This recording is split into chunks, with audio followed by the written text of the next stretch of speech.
welcome to WarrenThornton.com.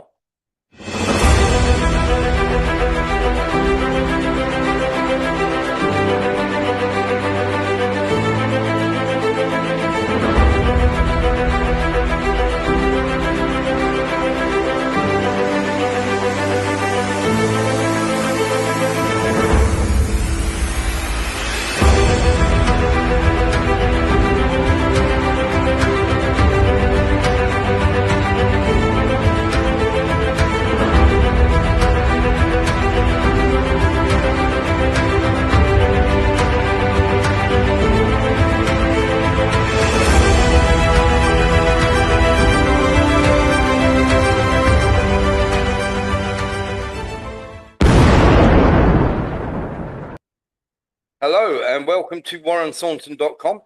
There are people saying that there is no live on Rumble at the moment. Hopefully that will be fixed very, very shortly.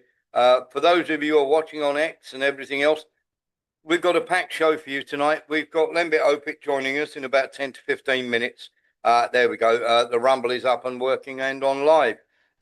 Yes, so very, very simply, here we go. We've got Lembit Opik joining us to talk about the 28-point peace plan.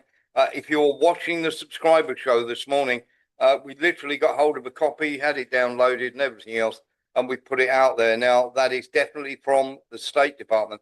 So it is actually an American document. There are people out there saying, oh, it's fake and everything else. It is not. Very, very simply, it has been given by the State Department to the Ukrainians to peruse. The Ukrainians are not happy about it. The Russians are yet to be given a copy of this document. There's also people out there saying that Russia were part and parcel of making up this document. No, they weren't. There were certain things that were agreed on in Alaska between Trump and Putin, which are now part of the problem that we have, of course, now saying that, of course, Putin was party to this peace deal that's come out. No, they weren't. There were things that were discussed in Alaska that have been put into this, but there has been no, and I repeat, no contact whatsoever. It's one of them where you just look at it and you go, okay, I believe you. Right, so we'll get into that in a minute, just to let you know if you are just joining us on Rumble. We've got for you tonight, we've got some things that, shall we say, people will not want you to watch. We've got at least 4 videos tonight that we have to show you after the first hour, because if we show them on the screen here and we show them on YouTube or we show them on X or we show them in various places, we can show you them on Rumble. We can show you them at WarrenThornton.com. So come across, come and be part and parcel of WarrenThornton.com. Now, basically, that is the home of free speech. We don't get paid by anyone. You keep the station alive by your contributions and subscribing. So come across to Patreon, type in Warren Thornton, that'll take you straight to the page. Now, very, very simply, you get 6 at least 2-hour shows every single week. So that is literally good value, we think, for the price of a beer, literally the price of a pint of beer. You get 6 shows every single week. You get a newsletter now on the Saturday that you can read, because Saturday is the only day we have off. And you also have a subscriber show. Now, it is interactive, and so is the new show. So you are allowed to come on as long as you're civil. You're allowed to put your point of view and disagree. It is called free speech, and that is what we practice here. So if you like what you see in the first hour, it is a bit sanitized because we put that first hour up on other platforms. But the full show, where you can see videos and documentaries that nobody else is allowed to see, that the Western media will not allow on their platforms, come across and see if you enjoy being part of it. Anyway, let's get on with the show, because I think this is very, very important that we do. There are many, many things that are going on all around the world. And as I say, we will get into lots and lots of chat about that in a minute. But first of all, let's have a listen to this. There is a role for gold, and there's a role for Bitcoin, which I believe are assets of fear. You own these instruments if you are You're frightened of the debasement of your currency. You own it if you have financial insecurities, or you own it if you have physical insecurities and worries. The opportunity for tokenization is probably the most important component of how we are going to see the evolution of the financial plumbing of the world.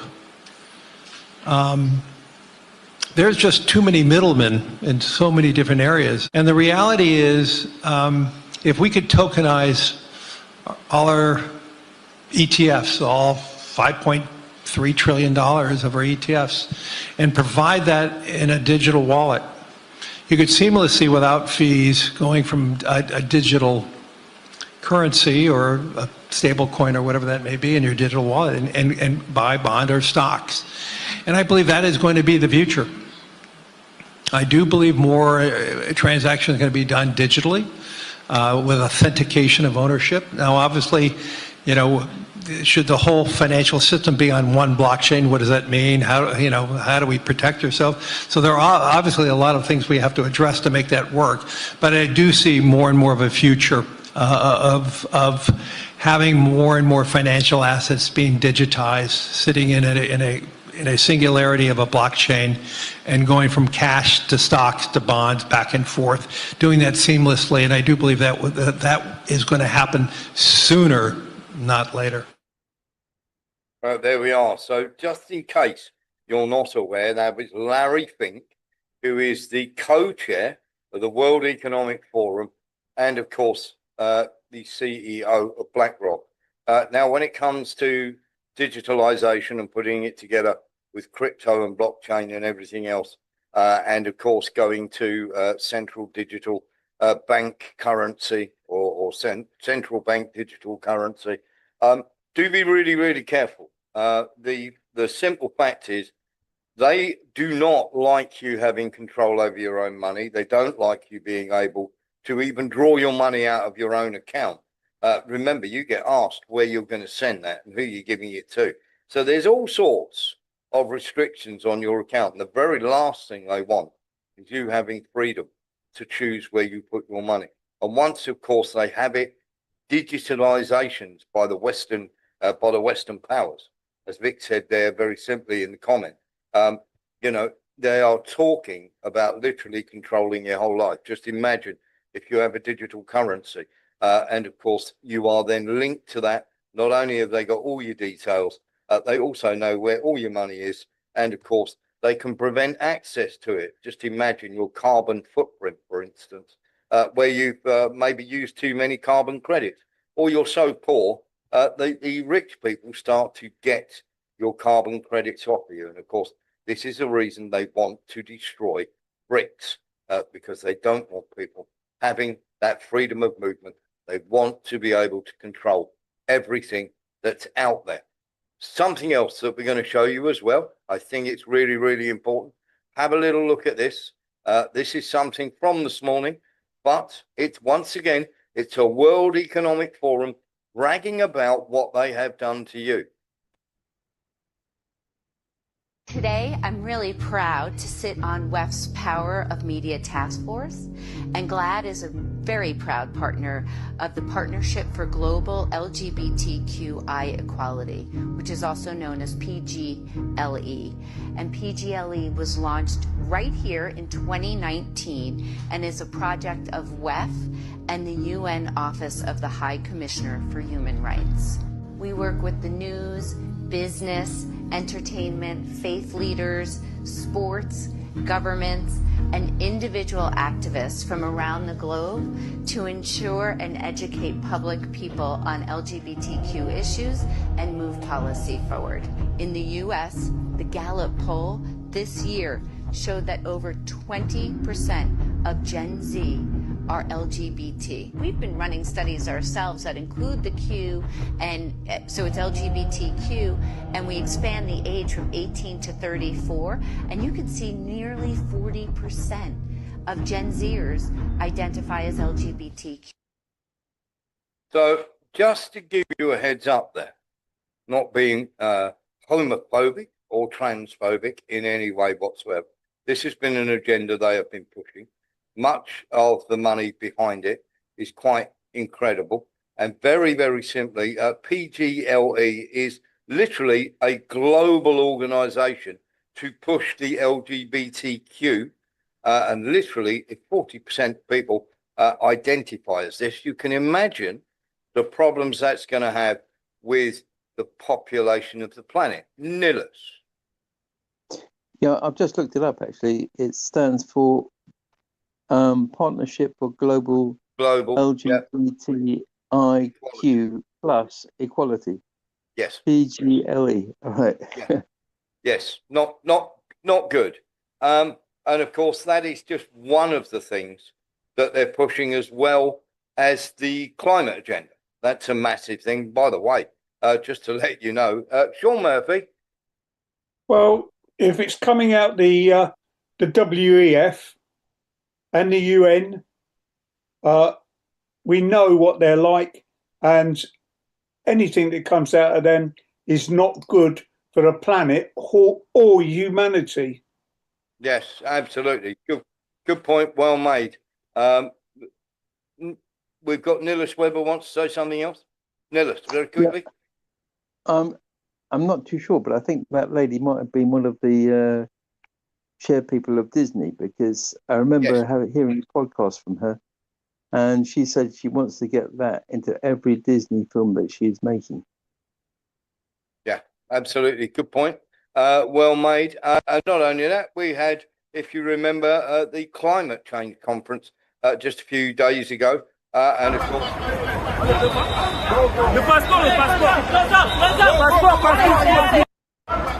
one of the centres used for it caught fire.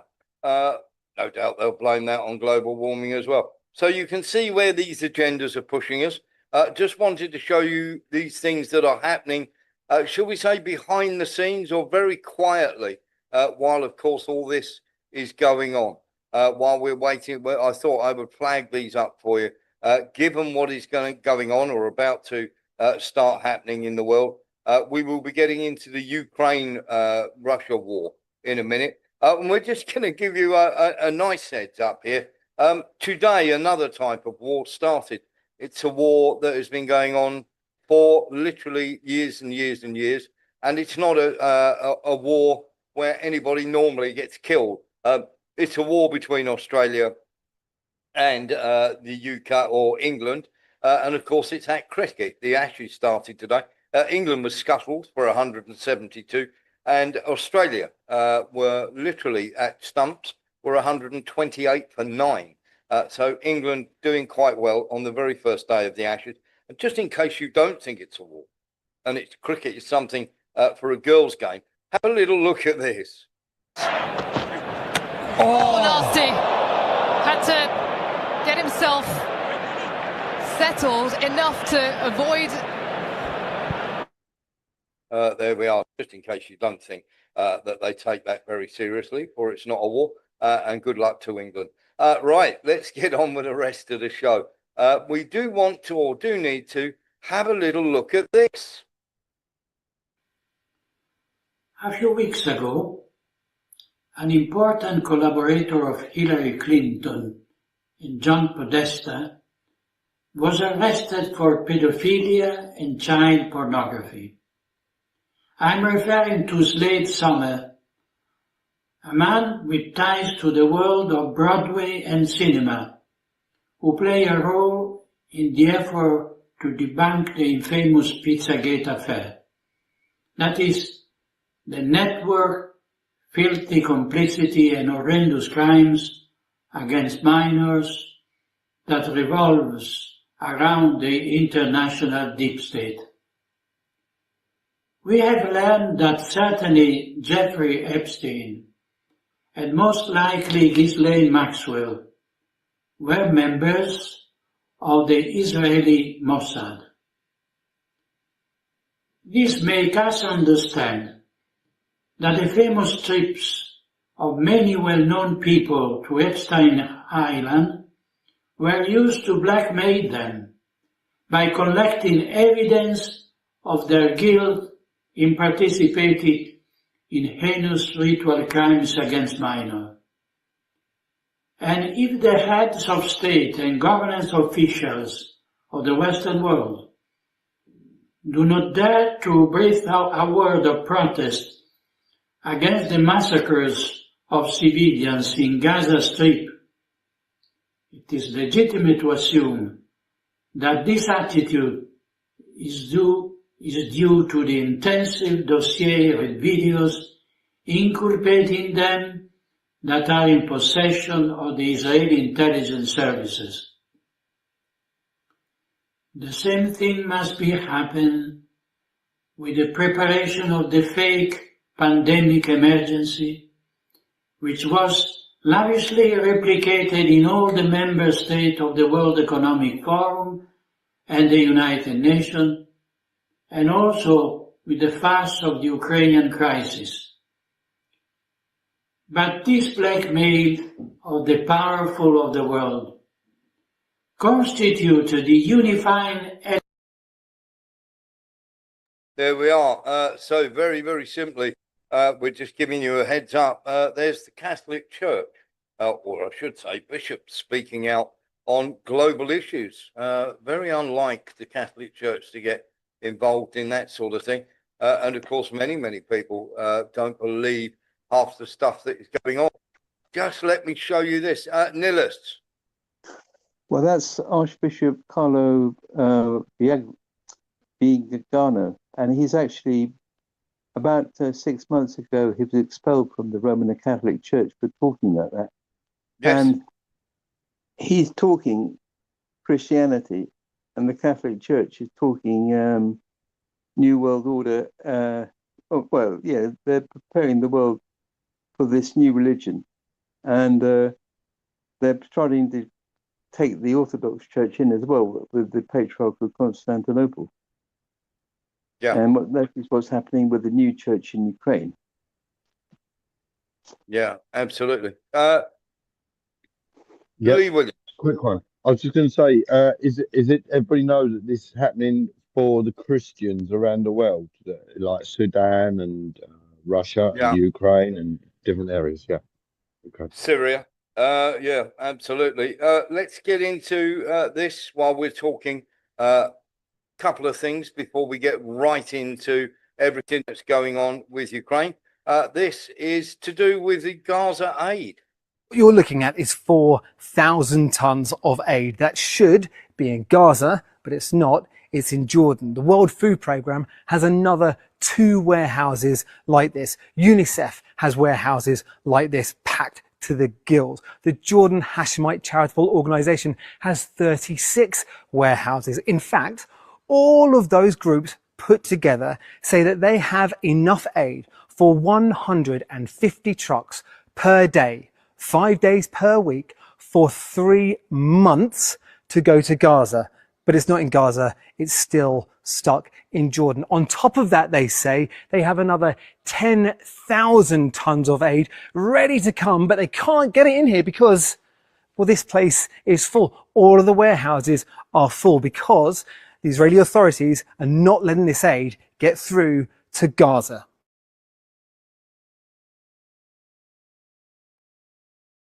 There we are. To tell you everything you need to know about the aid and everything that's going on in Gaza. And of course, shall we say, the peace plan that they've got going on as well. And of course, we'll keep you more updated with that all the time. Now, before we get into Ukraine, we're waiting for Lembit before we do that. Takechi, or I should say, I call it Takechi. Takechi's castle, of course, is the name that I use for her. This is Japan's, or should we say, America's shill in Japan. And of course, she upset the Chinese by opening her mouth about Taiwan when it really doesn't have anything to do with her. And of course, this has totally annoyed the Chinese. Now, Japan's Sane Takachi rejected the Chinese demand to retract Taiwan remarks, sorry. She turned around and said that her comments, there was no change to Tokyo's stance on how it would respond to a major regional security crisis. Takechi recently became the first sitting Japanese leader in decades to publicly link a Taiwan Straits crisis with a possible deployment of Japanese troops, prompting a furious response and economic retaliation from Beijing. Since then, she's limited herself to the more vague position repeated by recent Japanese prime ministers, and in remarks to reporters on November the 21st, before departing to a G20 meeting in South Africa, she reiterated that stance. And of course, that has caused the Chinese to get very, very angry yet again. So we're just giving you a quick heads up where we are with them, because that's not going to get, that's the situation we believe is not going to get any better. Sean Murphy. Well, I'm sure the Americans have told her how weak the Chinese armed forces are, and how they've got this terrible failing economy, and she's believed every word of it.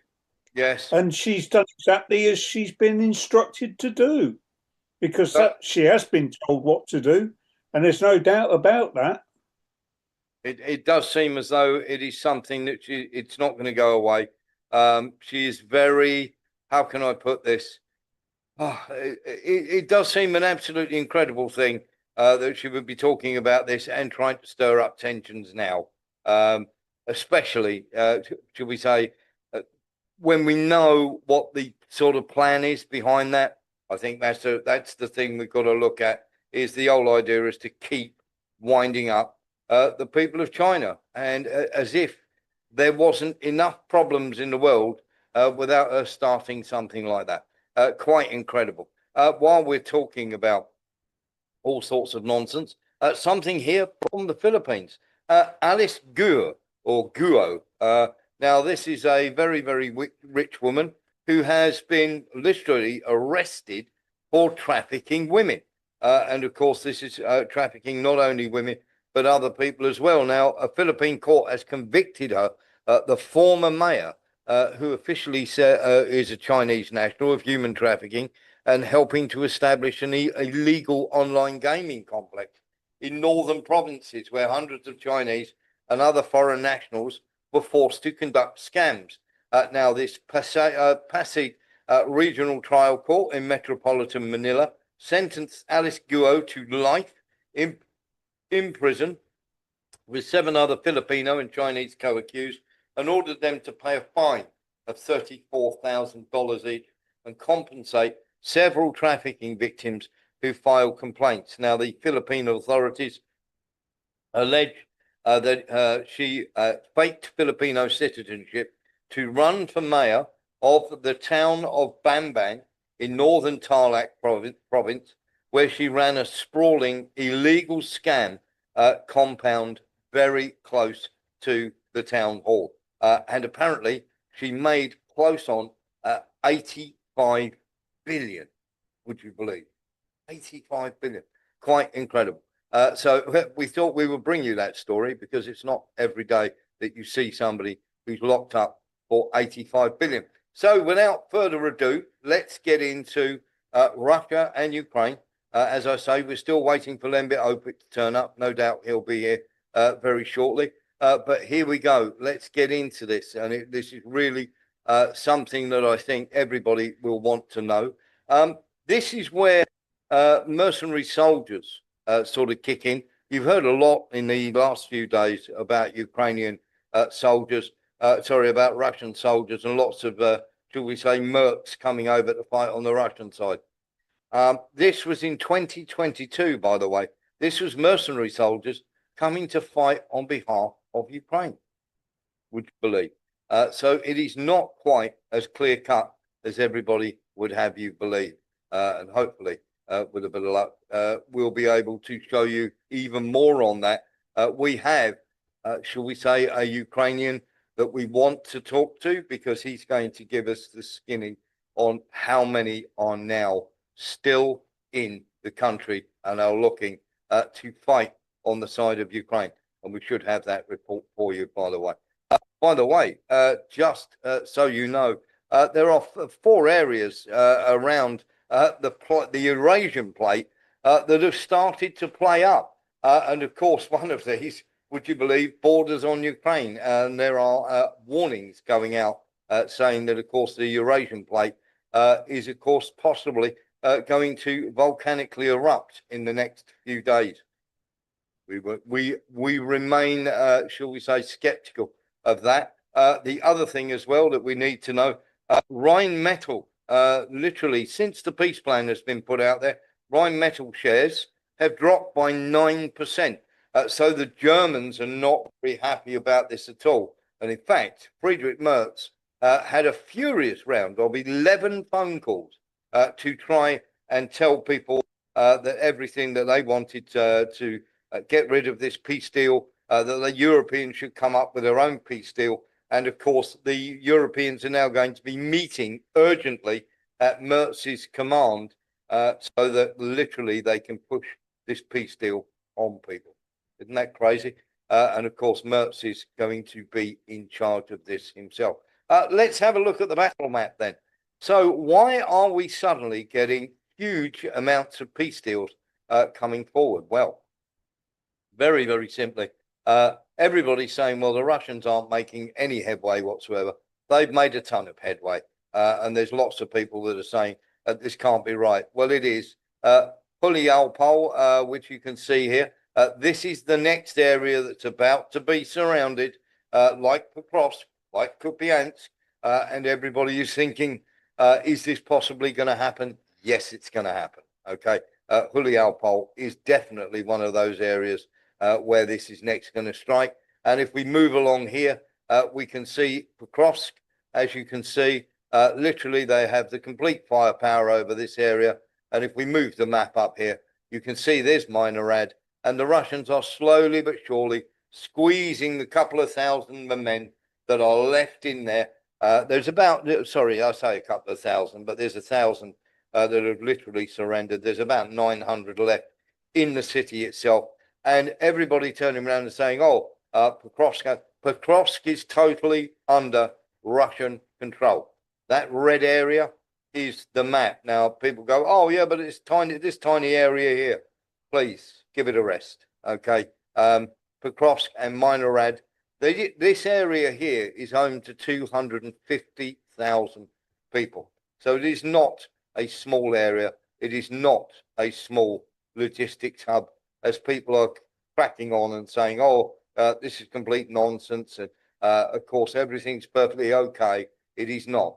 And one of the next areas where they're fighting as well is inside Siversk, which is here, as you can see. And Siversk is going to be one of the next big areas, shall we say, to fall. They're in the southern half of this town, pardon me, comes city, and that's going to be the next area. As you can see, these yellow areas are literally where the fighting is quite strong, and the Russians have just moved into those areas. And if we go further up the map here, we can see this area here, Kupiansk. The Russians have announced that the whole of Kupiansk is now under their control. So that is another town and city that nobody's talking about. A very big hub indeed is completely and totally under Russian control. And of course, this is on the road, as they say. And of course, there's other areas as well that are taking over. But this is on the way to Kharkiv. Literally, as you can see here, there is water here. And of course, the Russians will want to secure this area first, but they're also approaching Kharkiv very slowly from the north as well. I do apologize. We've had a bit of a cough over the last few days, and we're just trying to get rid of it. Now, let's have something to do with, of course, the stuff that's been going on. Let's have a little look at this, because this, Kupiansk, this is Kupiansk, all flagged up. Let's have a look.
Город Купянск освобожден.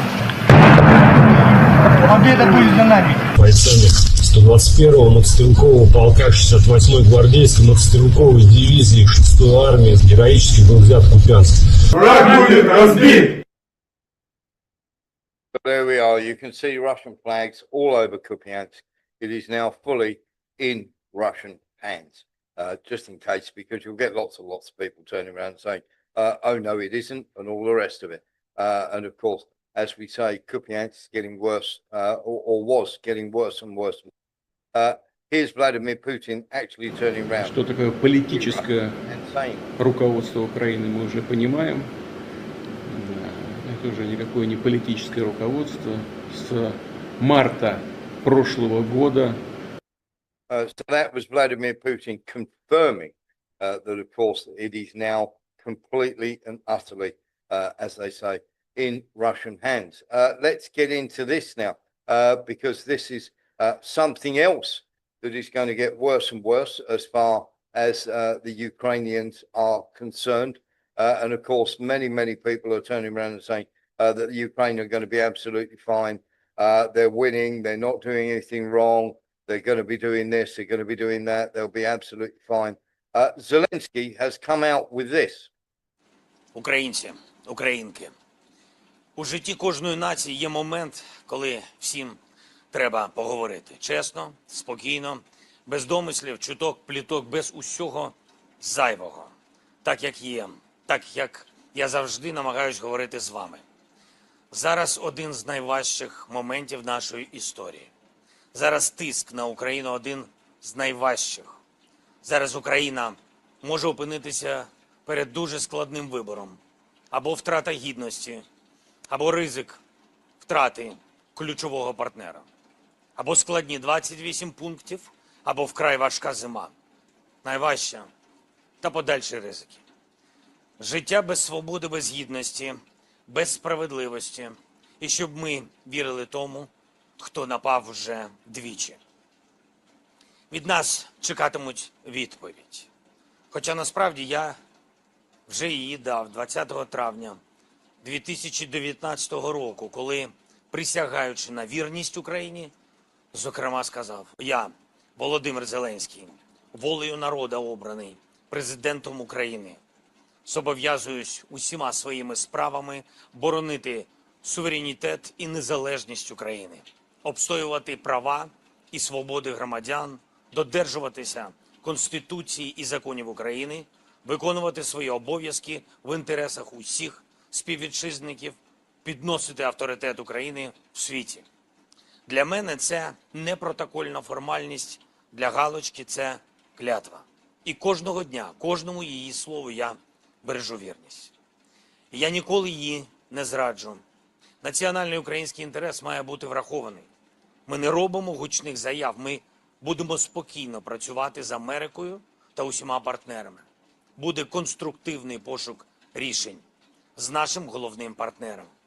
Я буду наводити аргументи, я буду переконувати, пропонувати альтернативи, але точно ми не дамо ворогу приводів сказати, що це Україна не хоче миру, що це вона зриває процес і це Україна не готова до дипломатії. Такого не буде. Україна працюватиме швидко.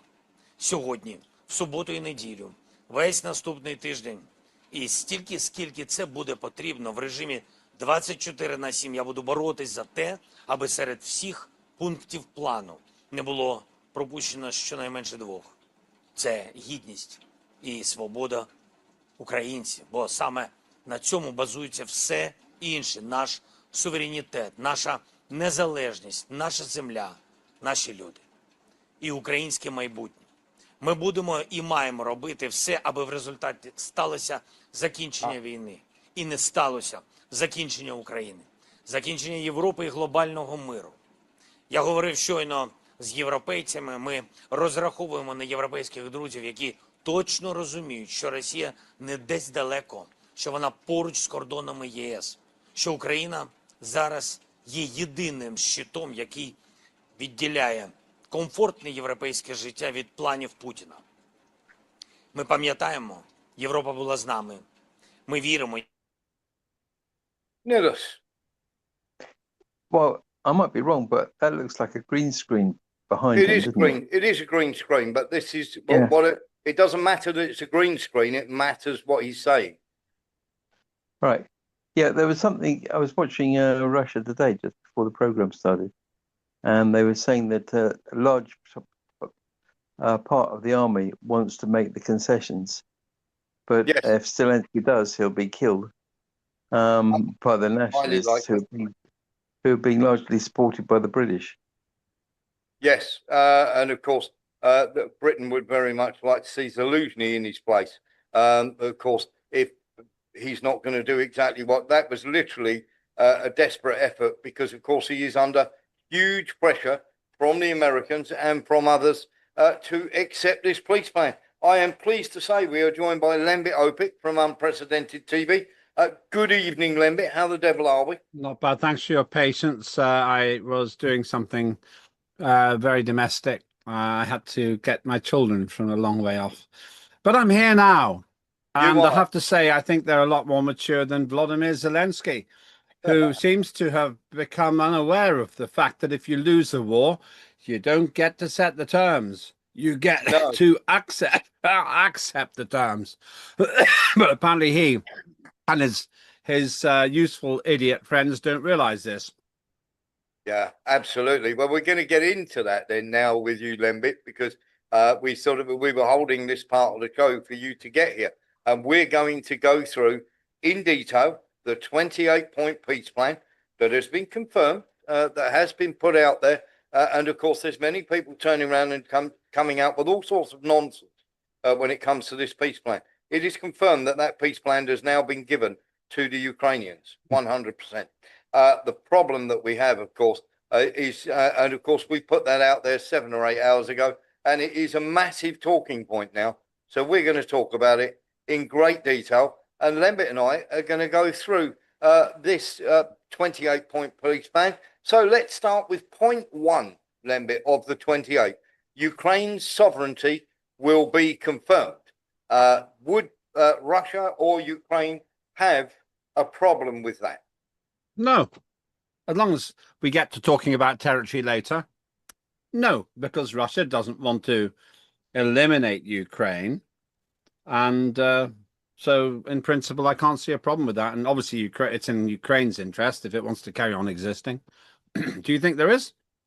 No. So we get 2 ticks. We get one in the Russian flag and one in the Ukrainian flag column. That number 1 point would be okay and agreed.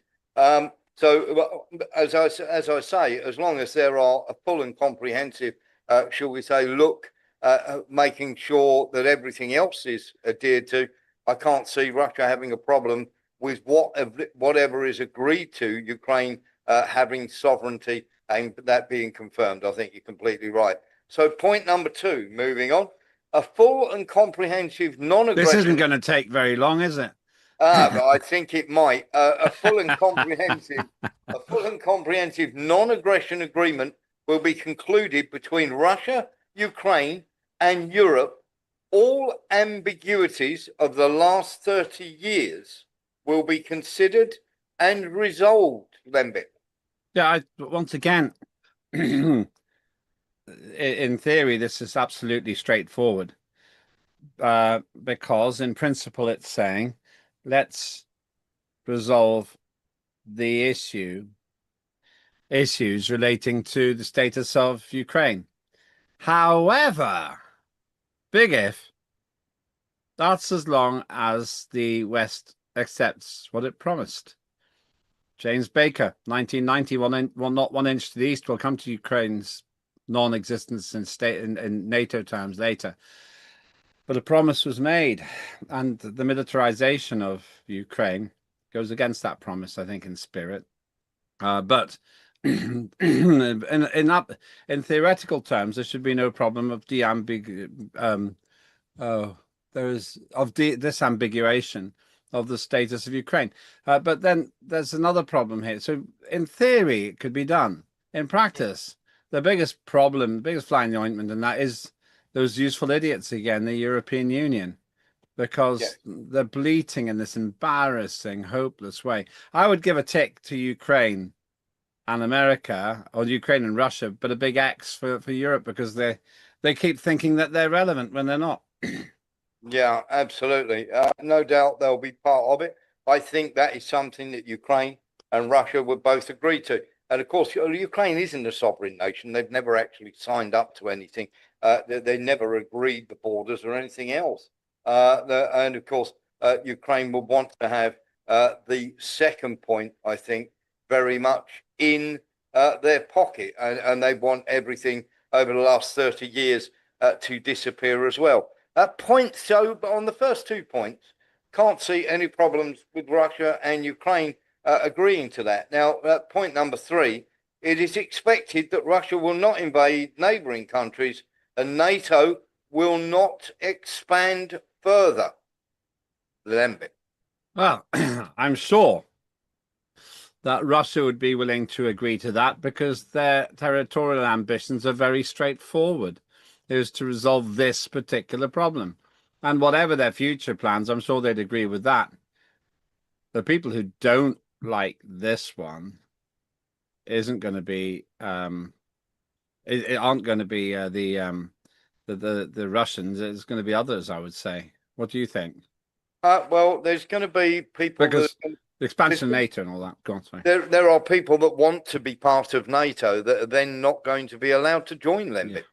Yeah, and I got no problem with that, and nor should the Americans, because they promised that Ukraine wouldn't join NATO, not 1 inch to the east. So no, they shouldn't disagree with that at all. But Europe and those weirdos, people like Mark Rutte, they'll have a problem with it.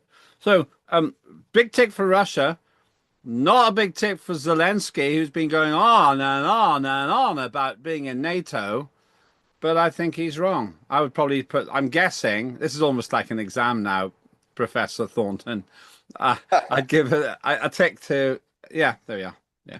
There we are. So we have a tick for Russia. I am in total agreement with you on this one, Lembit. I say that Ukraine will not be happy about not being allowed into NATO. I think you're absolutely right.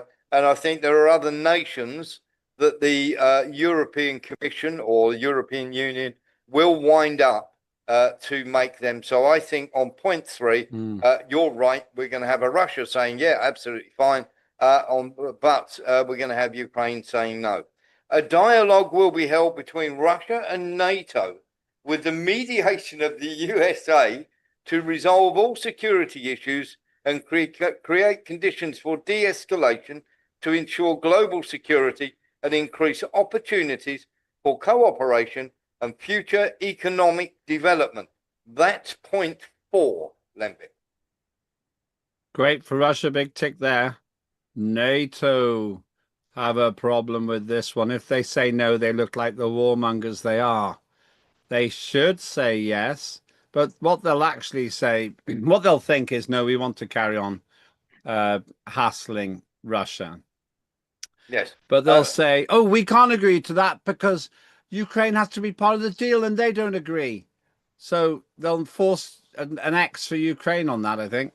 Tick X. Yep, I'm in total agreement with you on that one as well. So far, we're batting 4 out of 4, Lembit. But of course, there's 2 parts of the peace plan that are now correct, that would be agreed on, and 2 parts that we agree that wouldn't be agreed on. So we come to point number 5.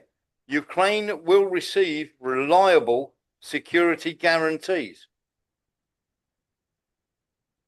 Well, what's not to agree with on that? That should be a double yes. Ukraine won't like it. They'll say we don't believe it. But if they say no to that, they'll say, no, we don't want reliable security guarantees. Russia's, of course, going to give that offer. I've seen the other conditions. Based on the other conditions, they'll say yes. So Ukraine should say yes. If they say no on this, that sounds ridiculous because it means, no, we don't want reliable security guarantees. I'd say a double tick. Okay, I'm going to go the other way. I'm going to say Russia turn around and say no until they hear the fact that no NATO countries or no, shall we say, de facto, shall we say, owned countries by America are going to go into Ukraine. That would be I think the Russians will want to have reliable guarantee. Ukraine can have reliable guarantees, but they will be guaranteed rather by Russia rather than Europe and the US. Where I see a problem here, Lembit, is if the US then give them guarantees that should anything kick off, that America would then intervene. That's where I see a problem. Say that last part again. So what I'm looking at here is Ukraine. It all depends for Russia. They have to have more clarity on what these guarantees are. Yeah. Okay. All right. You make that an X. Well, okay. But why would they? Why would there be a problem? Why would there be a problem of them saying, "Yeah, we'll give Ukraine guarantees. You give us what we want. We'll give you guarantees because we don't need to fight you anymore."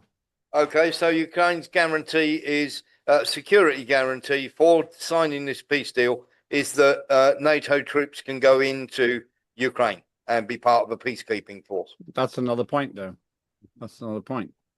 But it's something. On this one, I do disagree with that. I think that Russia have no problem saying, yeah, that's fine, but as long as you fulfill all 28 points here, I mean, I think they're probably like 26 of them anyway. I don't know. We'll see. But as long as the other points are achieved, then we'll go with it.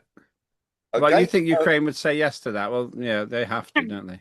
I think Ukraine want guarantees, possibly from.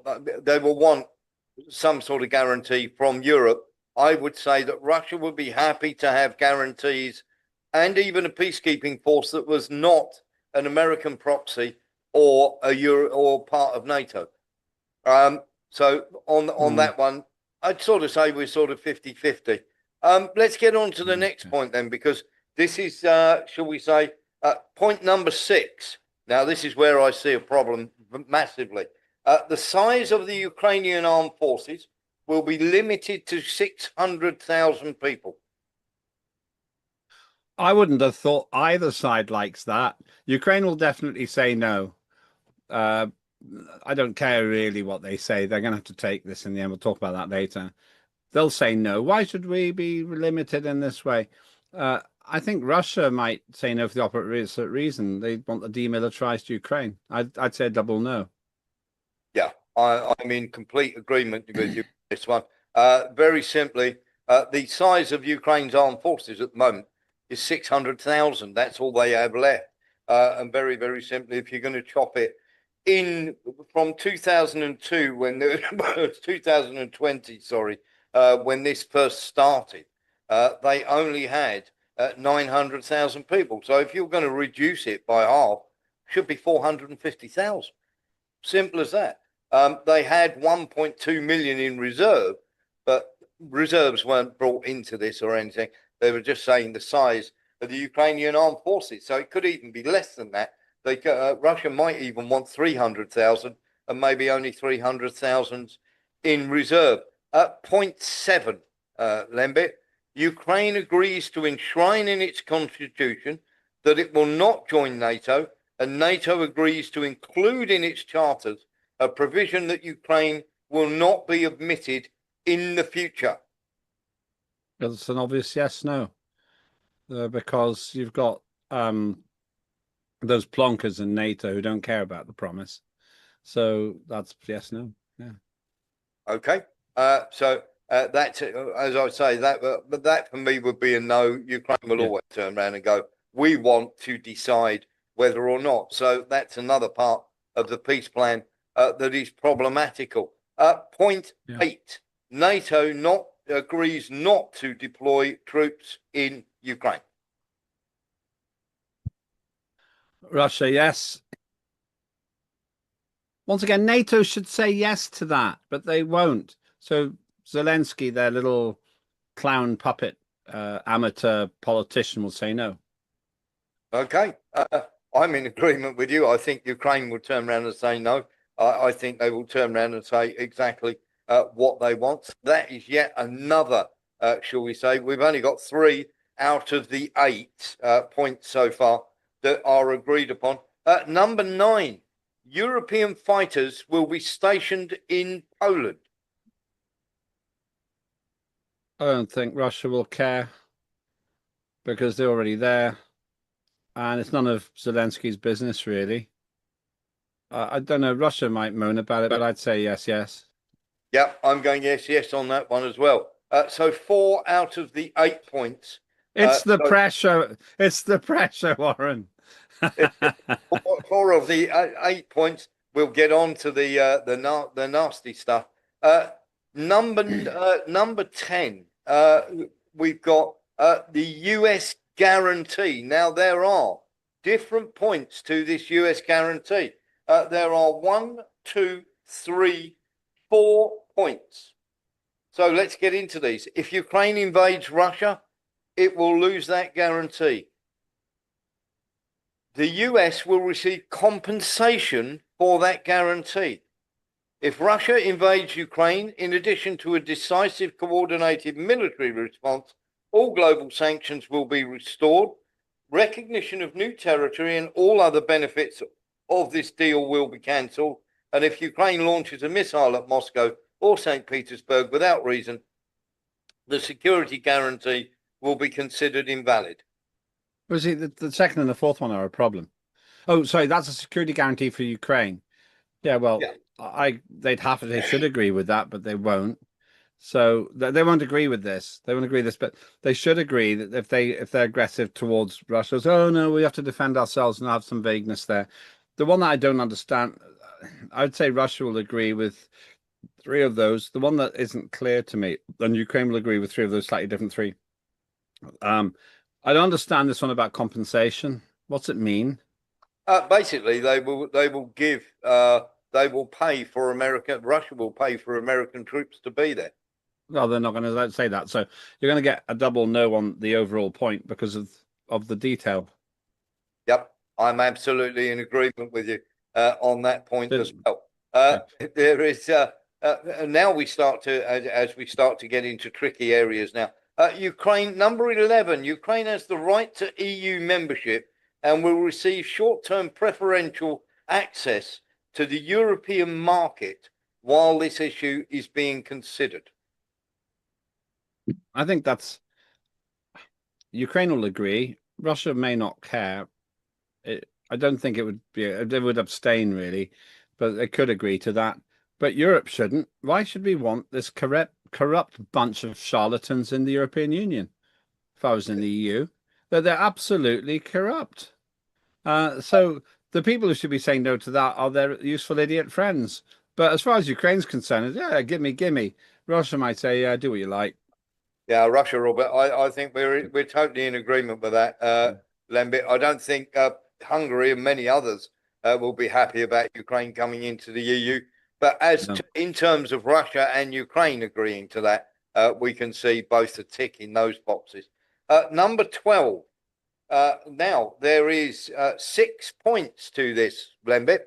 A powerful global package of measures for Ukraine's recovery, including but not limited to point A creation of the Ukraine Development Fund to invest in rapidly growing industries, including technology, data centers, and AI.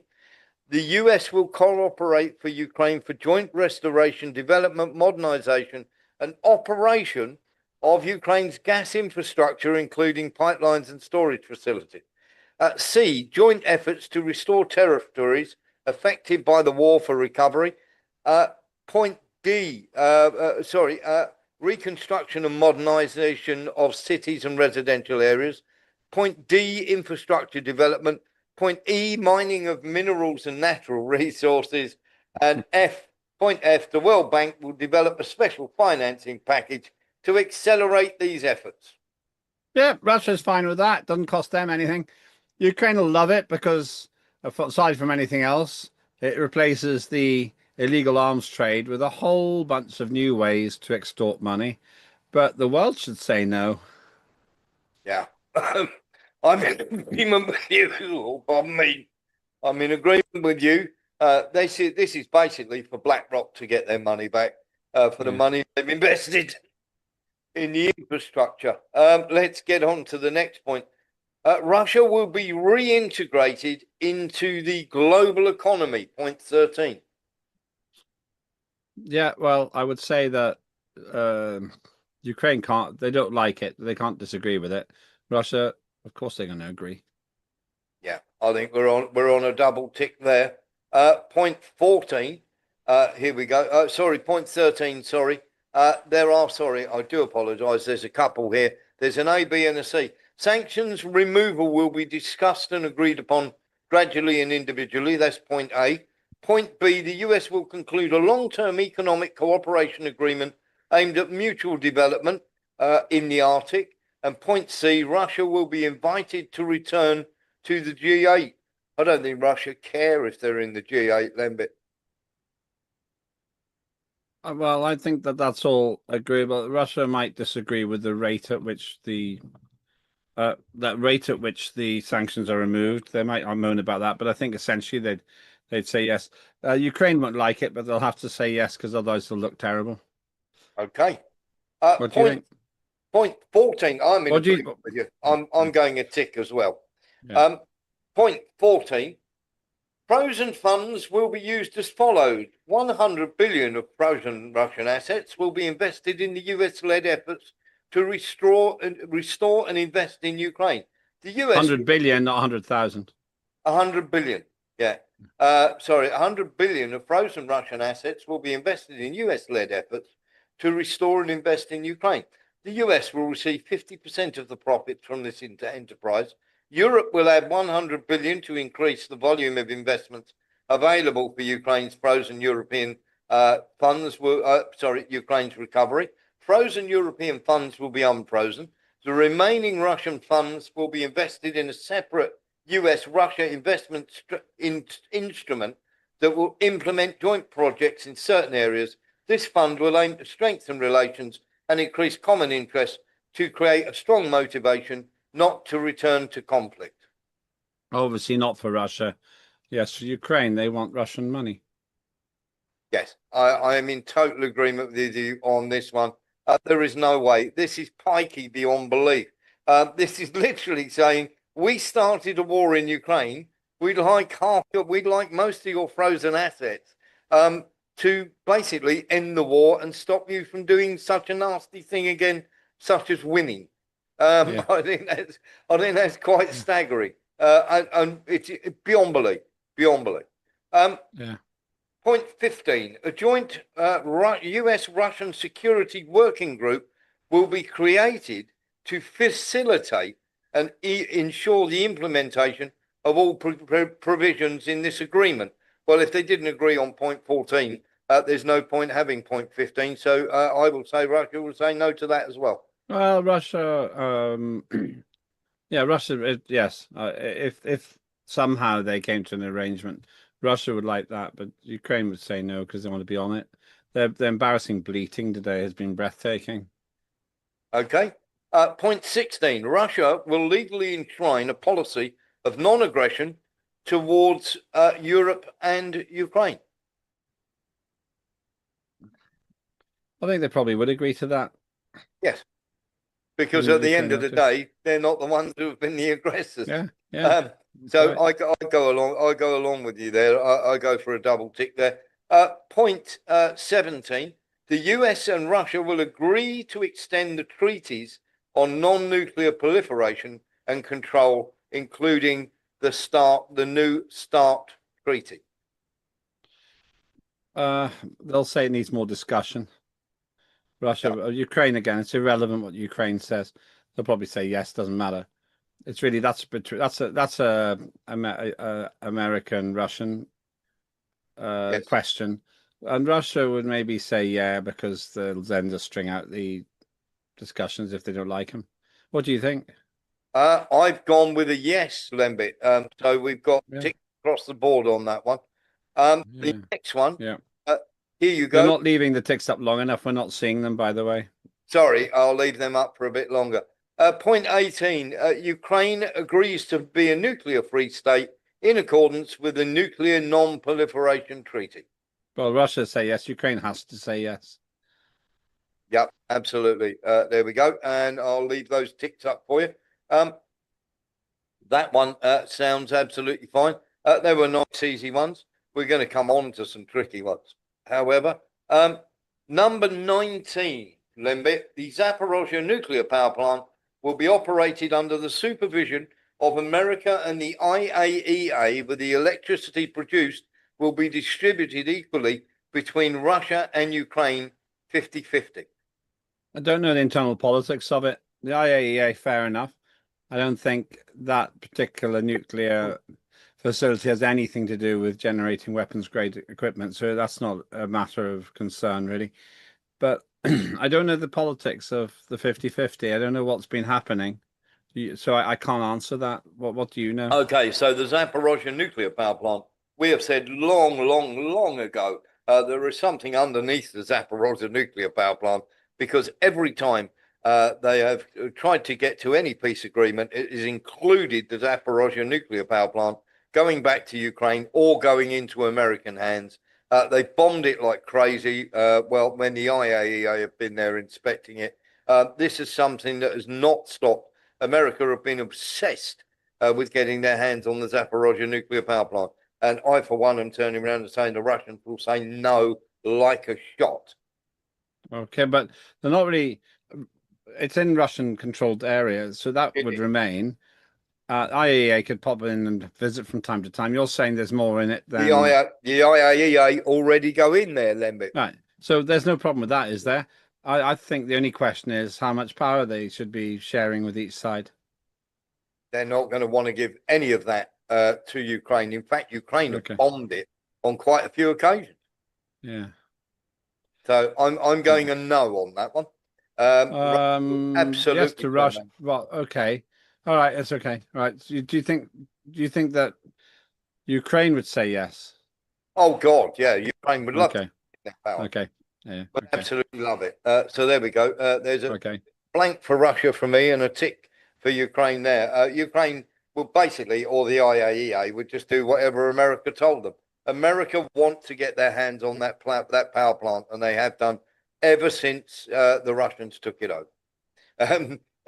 So for me, it's an absolute no. There is no way that they're going to get their hands on that. Point 20. Both countries will agree to abolish all discriminatory measures and guarantee the rights of Ukraine and Russia and media and Russian media and education. Well, they have to look like they're saying yes to that. Otherwise, essentially, well, Russia wants that. As Zelensky says no, it proves the Nazification position. It does. Yeah, they'll have to say yes. And I'm going to turn around and say Ukraine will turn around and say no. Why? Ukraine do not want the Russian language. They've done their very best to destroy it, and in fact are still beating people up in cafes and restaurants for daring to speak Russian. Really? Yeah. So the current regime that is in, shall we say, in there is quite, the current regime that's in Ukraine. Really, I mean, there are people that are reported to the police for daring to speak Russian, which is their native tongue. That's back to the Nazification issue, or a derivation of it. Yeah. I would have said yes on that, because I don't think it can be seen to be saying that, but that'll be an interesting one. Yes. Okay, I predict he'll say yes. Okay. Let's just see. You predict he'll say no. I'm going for a no. So that one of the few times we disagree here, Lembit. Let's get into this one then, because this is going to be quite interesting. The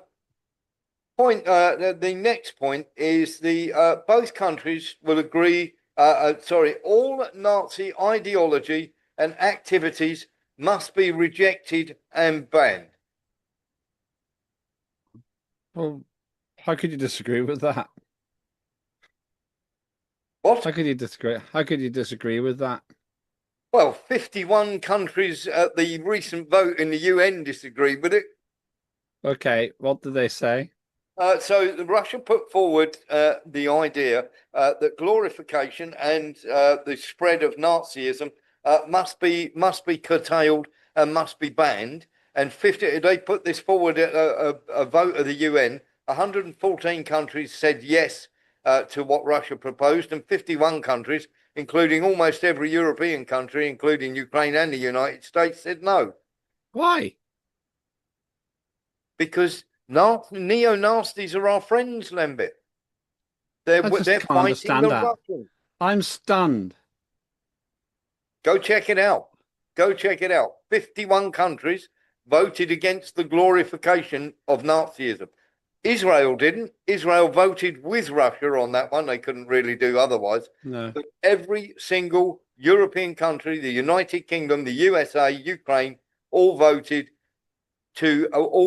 against the motion. That's stunning. Isn't it just?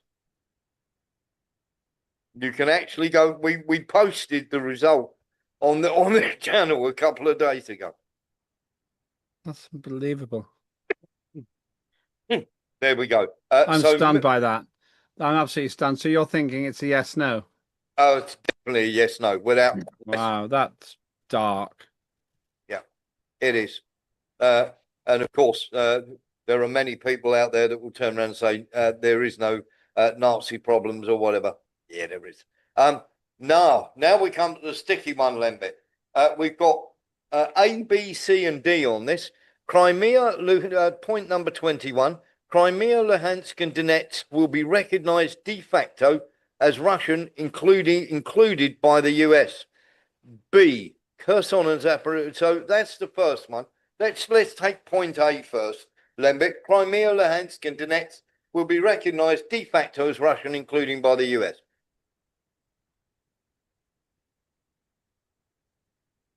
Say that again. Okay. I heard it, but I know this. I had looked through it. I could see this is a huge problem. I already know the answer to this, but let's just go through it exactly, because I think viewers will find this very interesting. Go through that word by word again, because there's something in the middle which is tricky. Crimea, Luhansk, and Donetsk will be recognized de facto as Russian, including by the US. That's the thing. The de facto is the problem. Yes. What does that mean? Does it mean it's like a demilitarized zone? Is it like there's still a war between North and South Korea? What does de facto mean? Well, I'm going double no. I think Russia would disagree with that, and yeah, Ukraine will certainly disagree with that. Yeah, I'm going double no on that point. Yeah. De facto means at the moment it's obviously it stands to reason Russia are occupying it. Therefore, it is then we recognise that Russia are actually there. But de jure means they recognise it legally as part of Russia. Ukraine are not going to do that. Ukraine are absolutely not going to do it de jure, and Russia are going to want it de jure and not de facto. Yes. Yeah. Totally agree. Ukraine aren't going to recognise it as either. Yeah. So So that's that. It's the de facto part, which is the problem. Yes. Question B, part B of this territories. Kherson and Zaporizhia will be frozen along the line of contact, which will mean de facto recognition along the line of contact.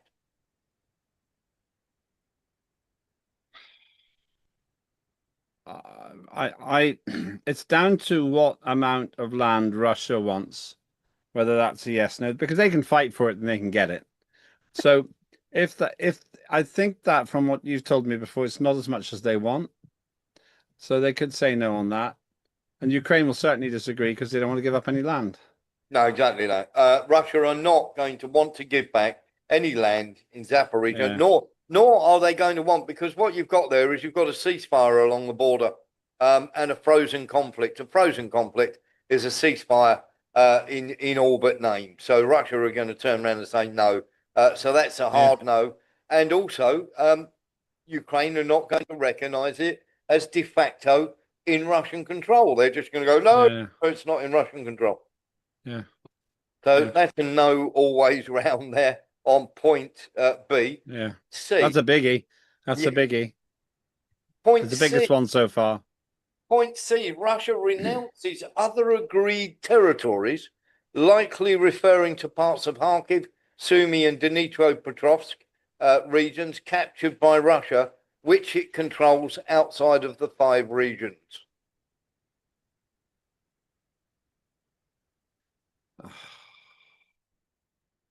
Go through that word by word again. I said it would get quite pedantic. Yeah, not a problem at all. The devil is always in the details. And these ones, it definitely is. Yeah. Russia renounces other agreed territories, likely referring to the parts of Kharkiv, Sumy, and Dnipropetrovsk regions captured by Russia, which it controls outside of the 5 regions. Those No, 5 regions being it's the word agreed at the beginning. I don't understand. What do they mean by other agreed territories? Other territories as agreed? Is that what they mean? yeah, exactly that. Well, they could say yes to that because the next part's likely, and Russia can say, well, but we don't agree with that. We'll give up the territories we agree with. Ukraine will disagree with that because it's too much. Once again, it implies that they're giving in to the previous point. Ukraine has to say no, and Russia might say yes if they're pedantic. But yeah, well, I mean, that's fair enough. Russia might not take the pedantic position. Ukraine will have to say no. Russia might say, oh, come off it, guys, forget it. Winners write the history. Yep. Putin has repeated on more than one occasion, what we have won, we hold, and we will not be giving that up. So that point for me is dead in the water. Yeah. Ukraine forces will withdraw from the part of Donetsk region they currently control, and this withdrawal zone will be considered a neutral demilitarized buffer zone, internationally recognized as territory belonging to Russia. Russian forces will not enter this demilitarized zone. Don't know. I don't know if Russia wants to own it. Ukraine will say no, but Russia, you think no? Why? Absolutely. Why? It's a demilitarized zone as far as Russia are concerned. They will not be told where they can and can't go in the areas that they've already conquered. So once again, you have what is effectively, this wording is effectively just a ceasefire on the front line of that area. And of course, that means that nobody can put anything in those areas whatsoever. And of course, it is just a frozen conflict on the front line, which is not, it's a ceasefire in all but name, Lembit. Well, yeah, it's the same problem you got in Korea. The problem with a DMZ, demilitarized zone, is it just gives no man's land the space to provoke.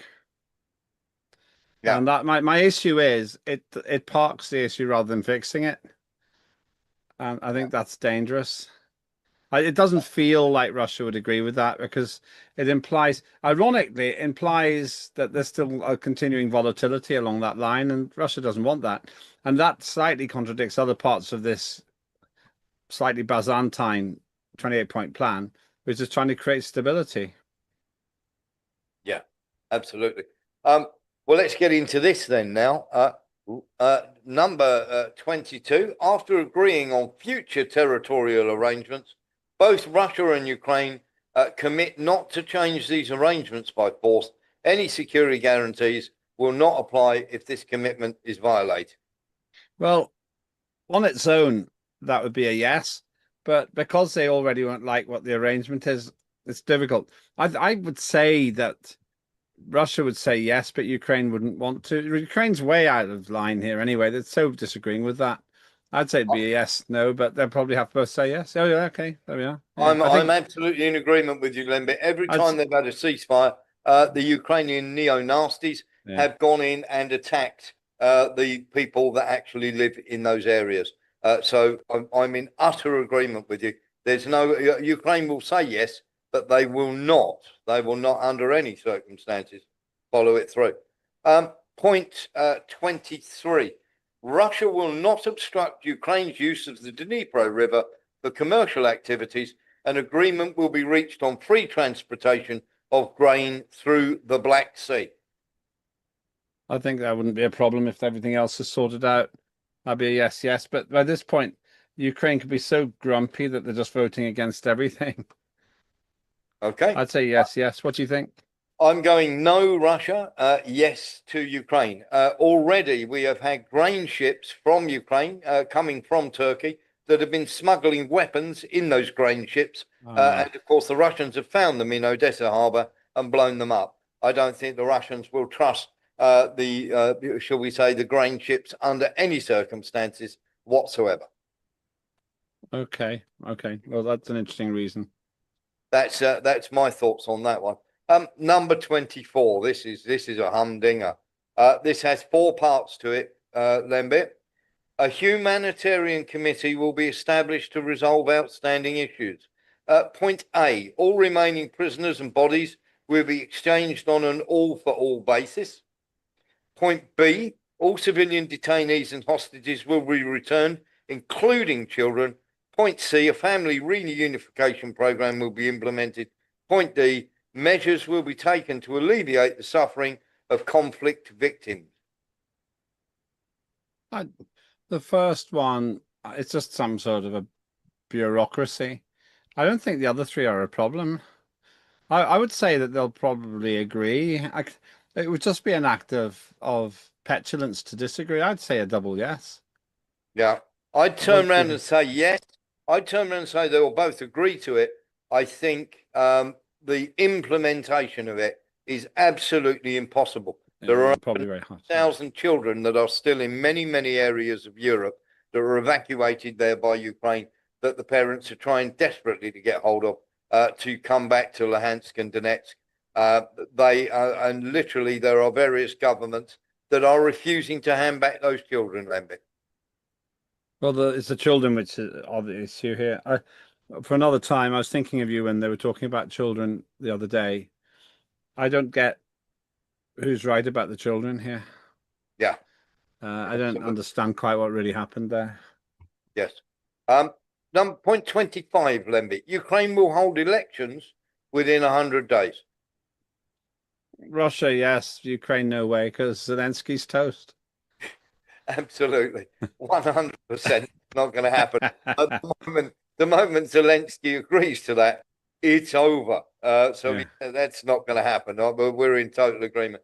Number 26, all parties involved in this conflict will receive full amnesty for actions during the war and agree not to make claims or consider complaints in the future. Double no, because they're both going to blame the other side for war crimes against humanity, etc. Absolutely. Absolutely. And of course, they're going to want to arrest those people who have carried out some of the most heinous war crimes you could possibly imagine. Number 27, this agreement will be legally binding. Its implementation will be monitored and guaranteed by the Peace Council, headed by President Trump. Sanctions will be imposed for violations. I would say Trump would say, sorry, Ukraine would say no because they want to be at the table, even though they are essentially irrelevant. Russia would say no because they have to be there too. 100% agree with you. It is quite staggering that, as far as I'm concerned, that Trump would want to oversee the behaviour of both countries, with America having started the war in the first place.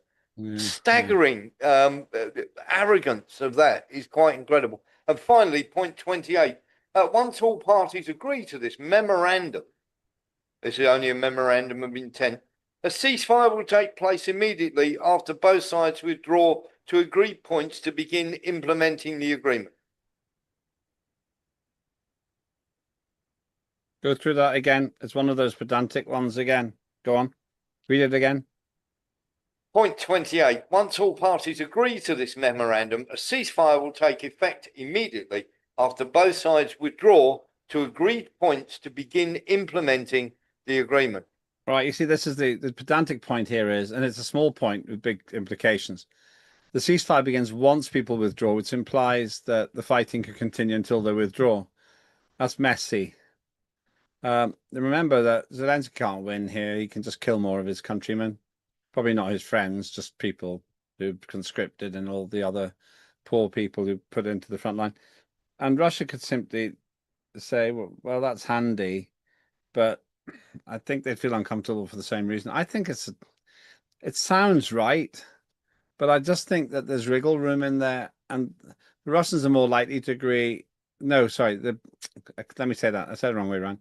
The Ukrainians are desperate for a ceasefire, and they're more likely to agree to it because it's got the ceasefire word in it than the Russians.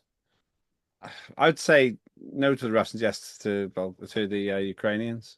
Absolutely. The Russians have made it perfectly clear there will be no ceasefire until the root causes are dealt with. So they have to deal with the root causes first before there's any ceasefire.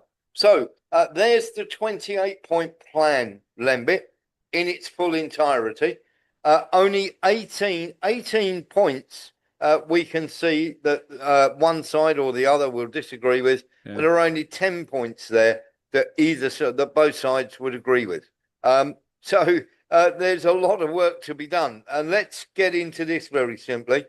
Kiev disagrees with several points of Trump's plan already. It has not been presented to the Russians yet. And of course, as I say, the Ukrainians have got this peace plan. Let's have a little listen to what she had to say, Lembit. Since the beginning of this year, Ukraine has supported President Trump's proposals aimed at ending the war. We are ready as before to work constructively with the American side as well as with our European partners and around the world so that the outcome is peace. Ukraine has officially received from the American side a draft plan. We outlined the fundamental principles that matter to our people. We agree to work on the plan's provisions in a way that would bring about a just end of the war. In this context, allow me to make several critical points. First, while Ukraine stands ready to engage in meaningful negotiations to end this war, including at the leaders' level, our red lines are clear and unwavering. There will never be any recognition, formal or otherwise, of Ukrainian territory temporarily occupied by the Russian Federation as Russian. Our land is not for sale. Ukraine will not accept any limits on its right to self-defense or on the size and capabilities of our armed forces. Nor will we tolerate any infringement on our sovereignty, including our sovereign right to choose the alliances we want to join. Any genuine peace process must respect a fundamental principle: nothing about Ukraine without Ukraine, and nothing about Europe without Europe. And let me be equally clear, we will not reward the genocidal intent that underpins Russian aggression by undermining our identity, including our language.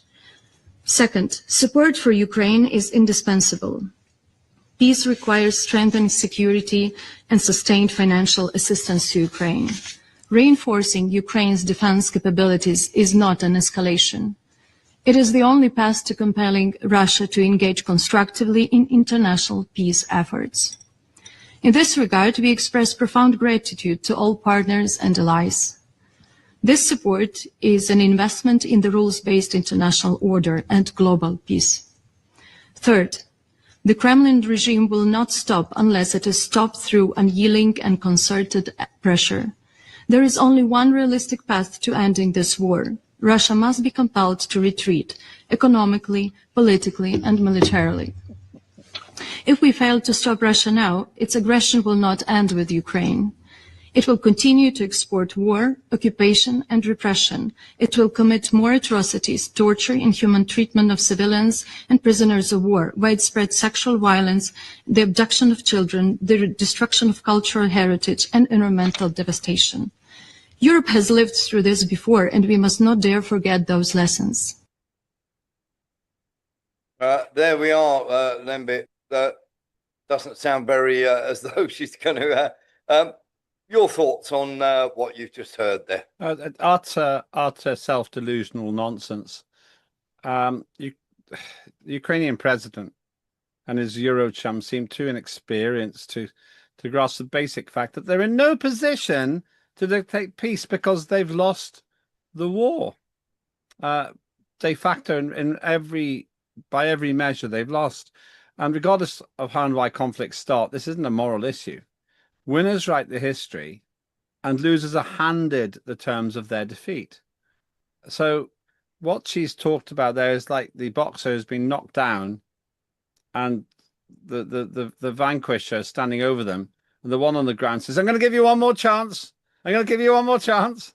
And so when I listen to that hubristic rubbish, it tells me why they're in the mess in the first place, because they picked a fight by proxy on behalf of the West. that they couldn't win.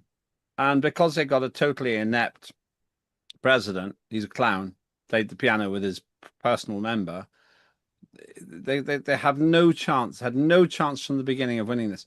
So when she starts saying, oh, all this bad stuff's going to happen if we don't stop, well, then it will happen. But in reality, I, for one, I'm making a prediction now, it'll be in the archive.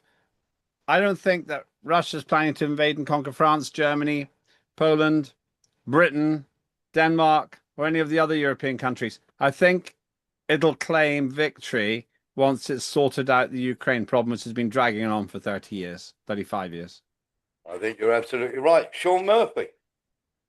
Well, I mean, the list of things that she brought out, the list of crimes that she brought out is actually, I'm not saying Russia is squeaky clean in all of, they probably have committed some crimes, but the list of crimes that she brought out is pretty much all projection.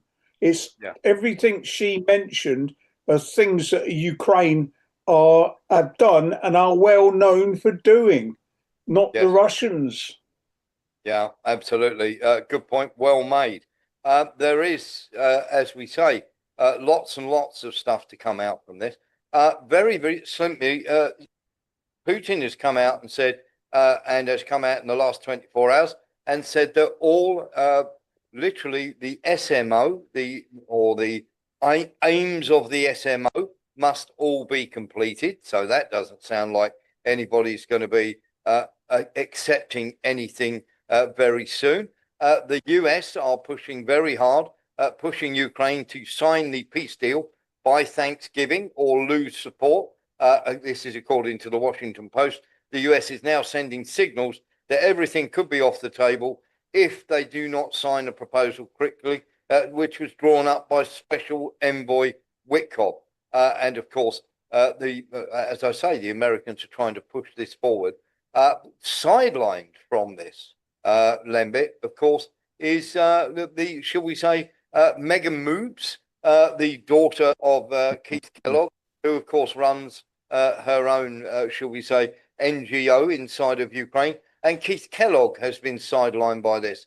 I have a question for you here, Lembit. And we've got somebody who's popped their hand up and took it down again. Who was that? Lee Williams, very quickly.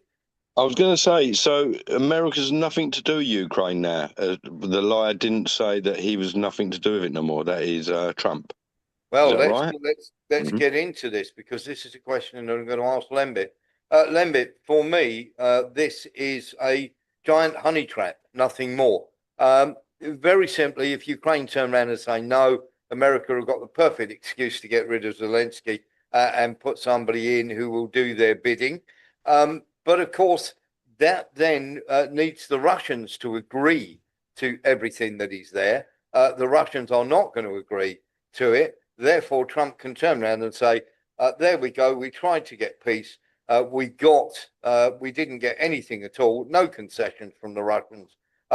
We are fully on Ukraine's side again. Let's bring Kellogg back, get rid of Witkoff like we did last time, bring Kellogg back into the fold once again, as we got rid of him last time.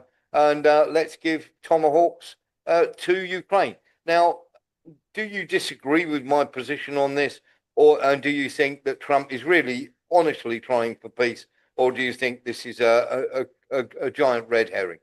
I disagree with it. I disagree with you. And what I think is happening that varies from what you think is happening.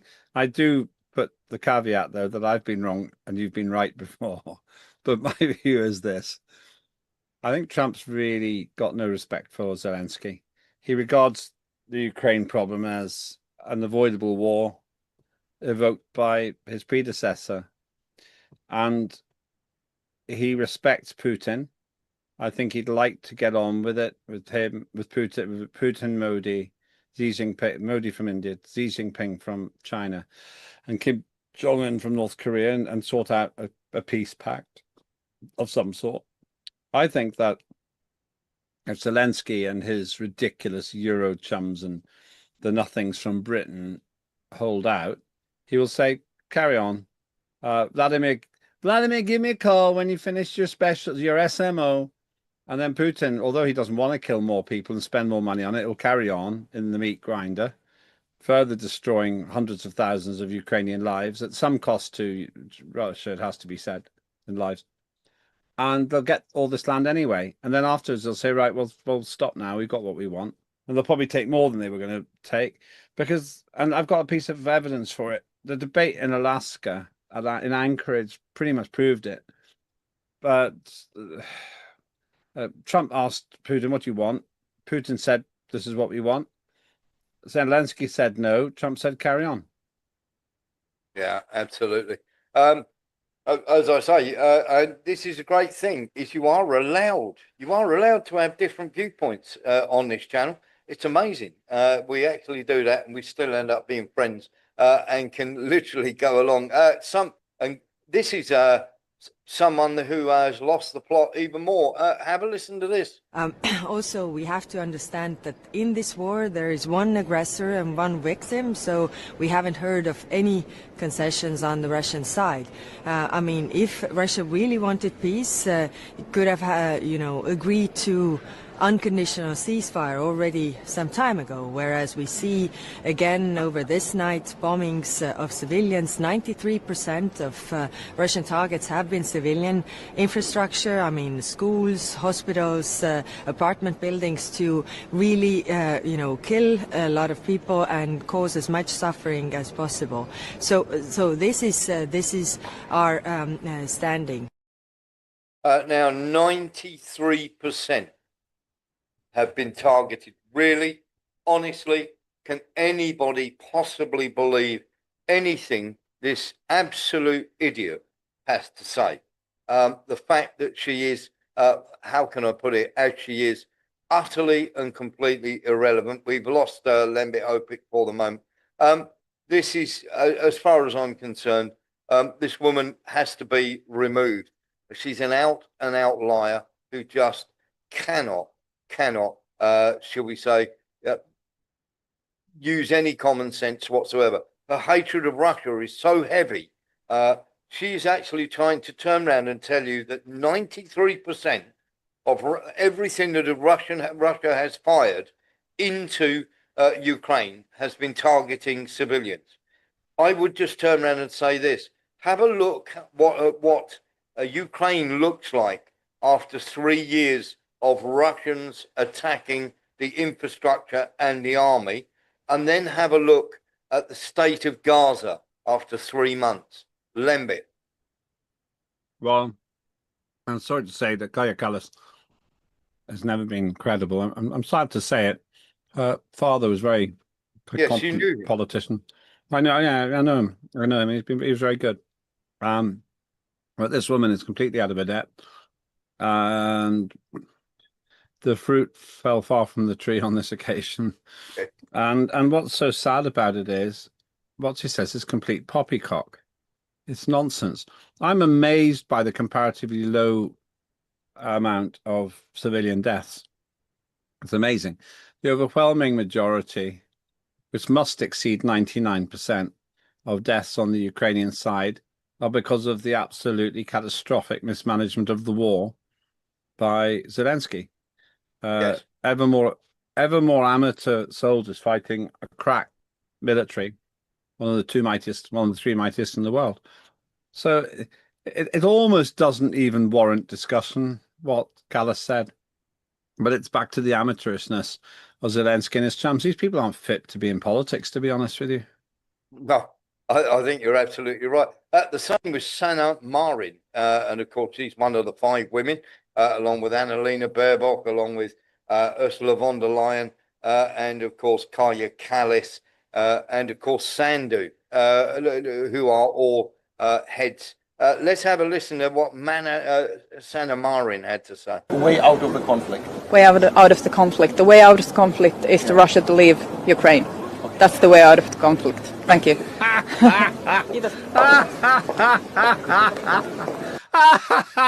That's the best you can do. Oh my goodness. That's so embarrassing, Warren. I know. That's so embarrassing. Oh my goodness. And then she storms off. It's just unbelievable. It's just totally disregarding 35 years of history. But these people, they're not real. They're not serious. They're not real politicians. They're not serious politicians. They're just amateurs who play around, stab each other on the back, comfortable middle class, high salary apparatchiks, just bureaucrats, really. And we need people far better than that.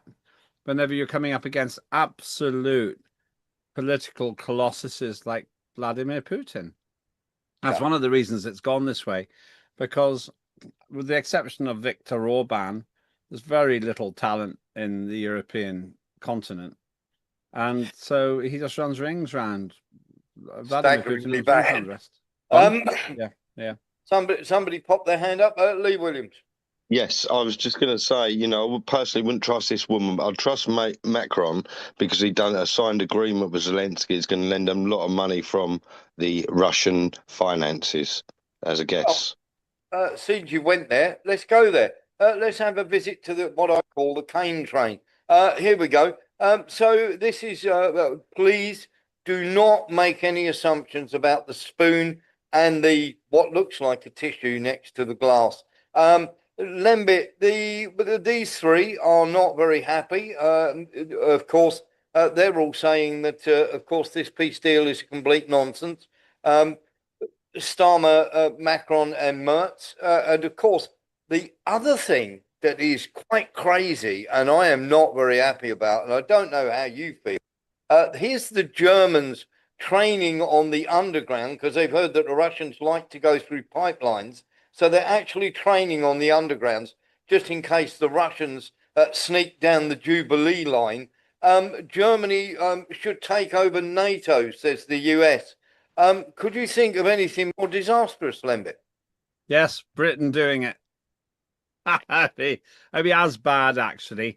The whole thing is a charade. Every time Keir Starmer speaks, he proves the utter clumsy impotence of his comedy coalition of the willing, which has made zero impact whatever on the peace deal so far, and it won't make a difference. No, they're just jokers. We can dismiss them. One thing that makes the situation simpler is there really only are two parties in these discussions, Washington and Moscow. Luckily, it means you don't have to worry about the others. Of course, the UK can't help themselves. They're talking about sticking men in once the peace deal is solved. I mean, they released this on the same day as the peace deal.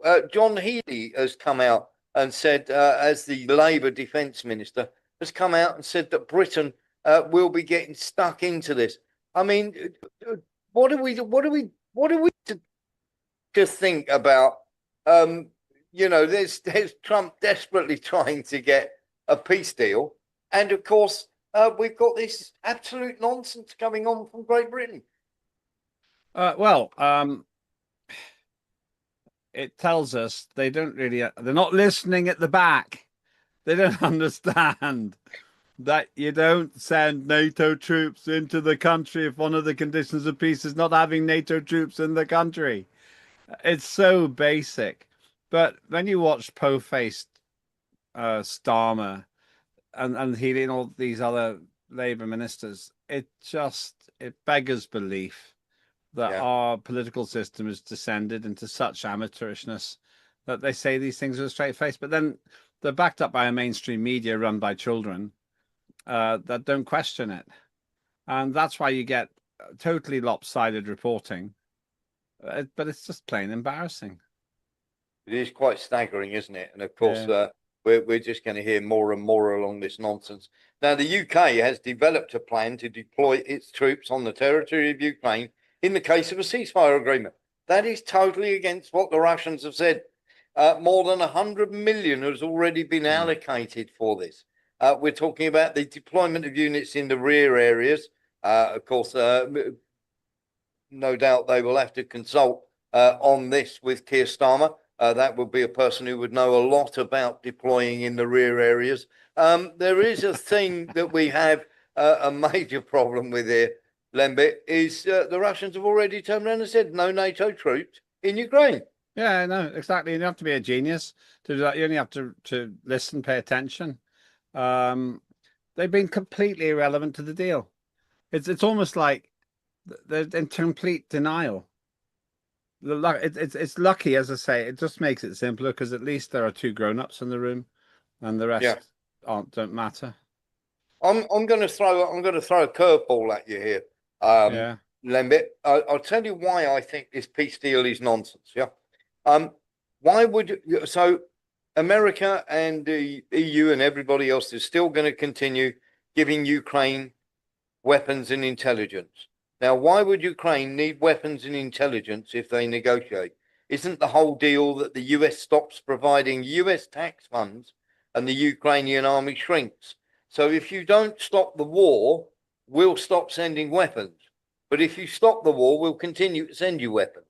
If they wanted to do this right now, if they wanted peace, they would just do this right now and wait for them to negotiate, wouldn't they? Well, no, I think that they're twisting Zelensky's tail here, and they're saying the war will carry on, and if you don't cooperate, then I'm going to make it even easier for Vladimir Putin to take more land more quickly.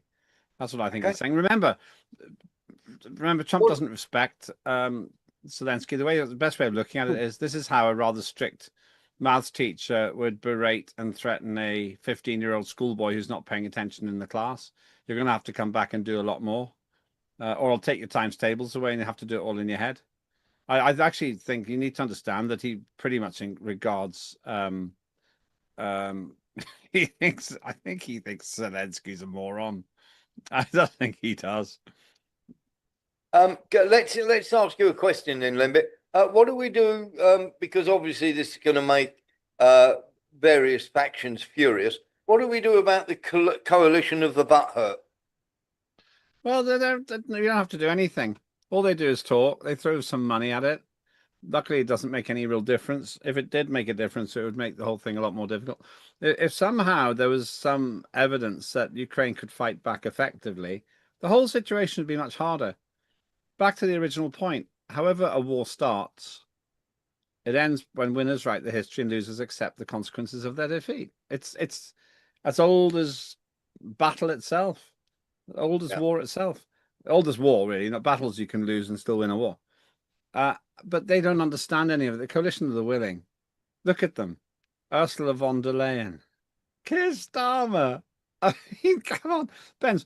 Even down to the fact that if those three wanted to be taken seriously, they'd have dressed for the occasion. They needed to be dressed in suits on that train because they just looked like three idiots abroad. That's what they looked like. They just looked like they were going on some pub quiz.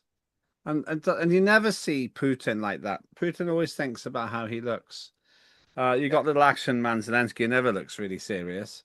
Trump, he always presents himself well. Everything about this coalition of the willing is just ridiculous. It's rubbish, really. And then you got that weird man, Mark Rutte, who said that by increasing lethal force, you make a better peace. Yes. I've actually said it better than he did. It's just nonsense. Because the fundamental assumption there is that you can beat Russia. You can't beat Russia, Mark Rutte. No, exactly that. Let's have a little look because obviously Driscoll, we've got some hands up there. Who put their hand up? Somebody put their hand up very quickly. Eric Jones. Yeah, I disagree. I think this is a total distraction. I mean, unless you want to concede to the fact that Trump's a complete idiot. I mean, and we all agree that he's not a complete idiot. So there's no way any sane person following this whole thing is going to believe that those 28 points are even going to be accepted remotely by Russia. So, I mean, it's a total distraction. There's no doubt about it. Okay. Thank you very much.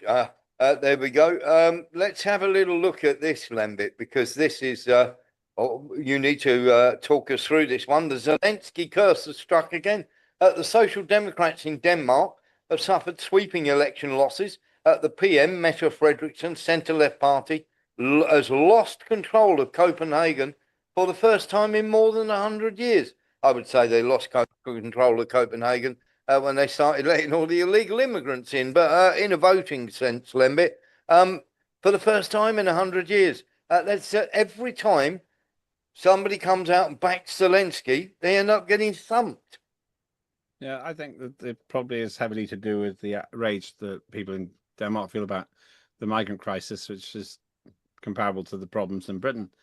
Having said that, I can't think of any government, any political party outside Ukraine that's doing well because of it. And in my view, Zelensky's so terrified of the electoral fallout that he won't have elections. So even Zelensky thinks it's a dead dog now in terms of electoral popularity. How are you going to vote for Zelensky if he's killed your son or your daughter, or your dad, or your husband? That. You're not going to. Let's talk about Zelensky then, Lembit, because he says his land is not for sale. Okay. There's a bit of a problem here, though. The total amount of oligarchs and individuals, there's over 9 million hectares, exceeding 28% of Ukraine's arable land. The largest landholders are a mix of Ukrainian oligarchs and foreign interests, mainly European and North American, as well as the sovereign fund of Saudi Arabia. Prominent US pension funds, foundations, BlackRock are in there, by the way. University endowments are invested through the NCH Capital, a US-based private equity fund. And one of those oligarchs we know is Alexander Soros, who'd like to dump toxic waste there. So he's saying Ukraine is not for sale, but 28% of their arable land is already sold, Lembit. Yeah, of course. I mean, it's just more utter rubbish. Now, in this conversation we're having on your show today, we're revealing three things. Number one, the very complicated 28-point plan that had absolutely nothing to do with Starmer or his ludicrous coalition of the willing.